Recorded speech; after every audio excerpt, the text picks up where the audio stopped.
Think and grow রিচের লেখক Napoleon hill 500-এর বেশি millionaire লোকদের ডিপলি রিসার্চ করেছে এবং রিসার্চ করে 3টা টিপস বের করেছে, যে 3টা টিপস এই ভিডিওতে আপনাদের সাথে শেয়ার করব।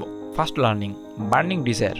আমাদের সবার মধ্যেও মোটামুটি একটা জিনিস কমন, 2টা বা 3টা মোটিভেশন ভিডিও দেখার পর আমাদের ভেতর থেকে বলতে শুরু করে যে মুঝে ভি কুছ তো কারনা হে। বাট কিছু সময় পর দেখা যায় মোটিভেশন গায়েব, আমরা এক কোনায় চুপচাপ বসে আছি। বার্নিং ডিজায়ার আপনাকে এইটা শেখায় সেলফ ডিসিপ্লিন আপনার গ্রোথের জন্য কতটা ইম্পর্টেন্ট। Learning number 2, faith. একবার গোল ডিসাইড করার পর অ্যাট ফার্স্ট আপনাকে এইটা বিশ্বাস করতে হবে যে ইউ ক্যান ডু ইট, আপনি পারবেন। এর জন্য যত বাধা আসুক, যত তুফান আসুক, যত ঝড় আসুক, এগুলোকে অতিক্রম করে আপনি আপনার গোল অ্যাচিভ করতে পারবেনই। Learning number 3, train your subconscious mind. দেখেন, আমাদের সম্পর্কে আমরা যা ভাবি, যা বলি, আমাদের ব্রেন কিন্তু এইরকমই অ্যাক্ট করতে শুরু করে। এর জন্য গ্রো করার জন্য সাবকনসিয়াস মাইন্ড ট্রেন আমাদের জন্য খুবই গুরুত্বপূর্ণ।